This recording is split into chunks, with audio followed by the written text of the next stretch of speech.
Գառնի գյուղի բնակիչները հասան իրենց նպատակին։ Մի քանի անգամ Երևան-Գառնի ճանապարհը փակելուց հետո գյուղացիները հասան նրան, որ վարչապետ Հովիկ Աբրահամյանն այսօր գնաց Գառնի եւ տեղում հայտարարեց, որ բնակիչների պահանջը կկատարվի։ Ազատ գետից դեպի Արտաշատի գյուղեր ջրագիծ անցկացնելու ծրագիրը դադարեցվեց։ Գյուղացիները դժգոհում էին, ծրագիրը կճահճացնի գետը, կհանգեցնի էկոլոգիական աղետի, կչորացնի իրենց այգիները։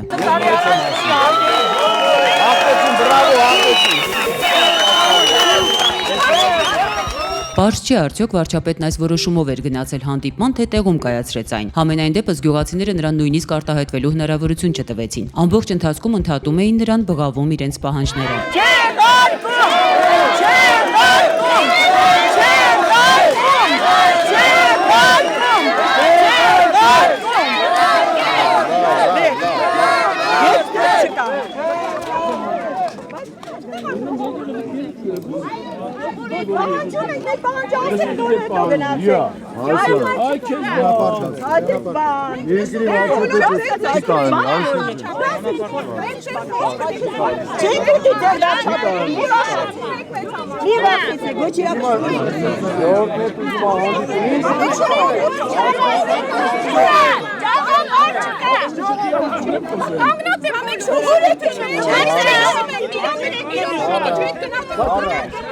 Իրենց հաղթանակից ոգևորված գյուղացիները վարչապետին ոտքով մինչև գյուղի ծայրը տարան, թարմ կարագ ու լավաշ հյուրասիրեցին։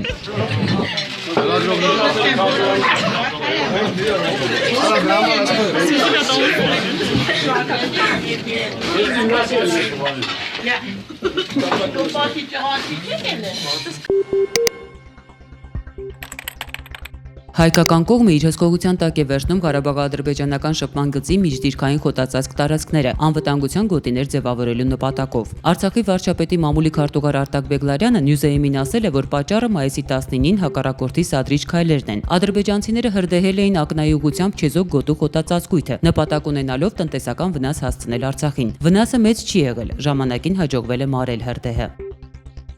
Եթե Հայաստանի նախագահը կորցրած 800 հեկտար տարածքը անկարևոր է համարում, ուրեմն վաղուց պետք է հանձներ այն, առանց որևէ զոհի, ասել է ԱԻՄ նախագահ Պարուր Հայրիկյանը, անդրադառնալով Վիեննայից վերադառնալիս օդանավում Սերժ Սարգսյանի հնչեցրած այն հայտարարությանը, որ ապրիլյան պատերազմի հետևանքով շփման գծում հայկական կողմի կորցրած տարածքը ռազմավարական նշանակություն չունի։ Դրա համար էլ հայկական կողմը նախընտրել է դրանք հետ չբերել մարդկային նոր կորուստների գնով։ Արդեն նրա մասին չէ թե տալ կամ չտալ։ Նախ ինչու էր նախապես սուտ ասում ժողովրդին, եթե դա արվում էր նրա համար որպեսզի մարդկանց իբր թե ոգևորեն։ Իմ հայտարարության մեջ ես նշեցի 94 թվականի ընթացքում հաստատված, եթե մենք գնում ենք խաղաղություն հաստատելու ճանապարհով եւ խաղաղ ճանապարհով, ապա եւ նախագահ եւ որևէ մեկը պիտի ասել, մենք բանակցությունները կշարունակենք այն դեպքում, երբ 94 թվականի դիրքերը վերականգնված կլինեն։ Ուրիշ բանի մասին խոսել ես պայմաններով եւ ինչ-որ փաստարկներ բերել, հիմնավորումներ բերել, դա նշանակում է փորձեր արդարացնել սեփական ապեբայությունը, անկարողությունը։ Հրապարակվել են միջերկրական ծովում աղետի ենթարկված եգիպտական օդանավի հայտնաբերված բեկորների եւ ուղևորների իրերի առաջին կադրերը։ Փարիզ Կահիրե չվերթի օդանավում եղած բոլոր 66 ուղևորներն ու անձնակազմի անդամները զոհվել են։ Եգիպտոսի իշխանությունները հայտնել են, որ արդեն գիտեն սև արկղերի գտնվելու վայրը, որոնք սակայն դեռ դուրս չեն բերվել։ Հաստատվել է, որ կործանումից առաջ օդանավում ծուխ է տարածվել։ Ահաբեկչության վարկածը դեռ չի հաստատվել։ Լոռու մարզի Դեբետ գյուղում շուրջ 15 րոպե ուժեղ կարկուտ է տեղացել, ինչի հետևանքով ցանկատարածություններն ու բանջարաբոստանային կուլտուրաներն ամբողջությամբ վնասվել են։ Դեբետի բնակիչներն ասում են, նման ուժեղ կարկտահարություն իրենց համայնքում չէր եղել։ Կարկուտն ու սելավաջրերը նաև լուրջ վնաս են հասցրել գյուղամիջյան ճանապարհներին։ Գյուղացիներն ակնկալում են, որ պետությունը կփոխհատուցի վնասները։ Ողբերգական դեպք Արցախի Քաշաթաղի շրջանում։ Տաք ջրեր կոչվող լճում խեղդվել է 3 մարդ։ Նախնական տեղեկություններով նրանցից 2-ը Գորիսի բնակիչներ են, 1-ը Քաշաթաղի։ Նյուզեյմի տեղեկություններով 1-ը լիճն է մտել եւ խեղդվել։ Նրան փորձել են օգնել մյուս 2-ը եւ 3-ն էլ խեղդվել են։ Չի բացառվում, որ նրանք խեղդվել են լճում արտանետված գազից։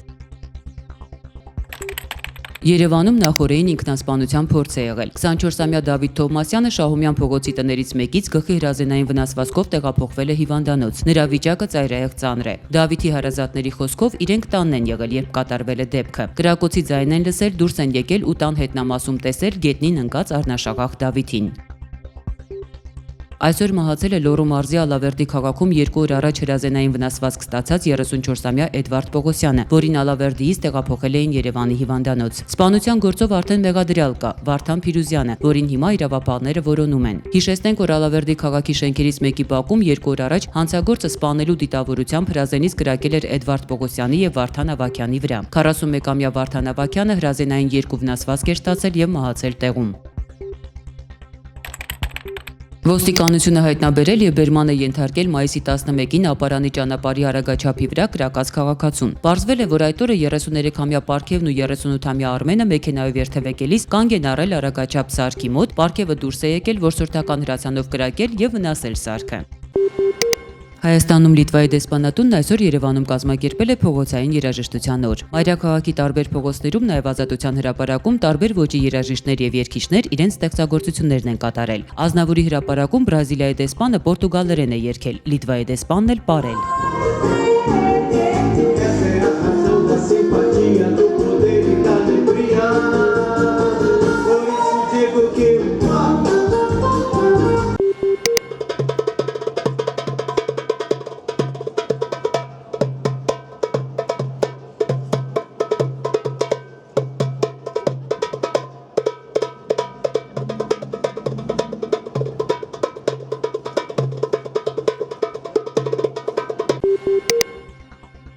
Այսօր բոլոր հիմնական արտաժույթները թուլացել են։ Դոլարի փոխարժեքը կազմել է 475, ռուբլունը 7.200-ական, եվրոինը 531, ֆունտինը 689 դրամ։ Երևանում մայիսի 22-ին երեկոյան ժամերին հնարավոր է թեթև անձրև։ Գիշերը մայրաքաղաքում օդի ջերմաստիճանը կհասնի +14-ի, իսկ վաղը ցերեկը +28-ի։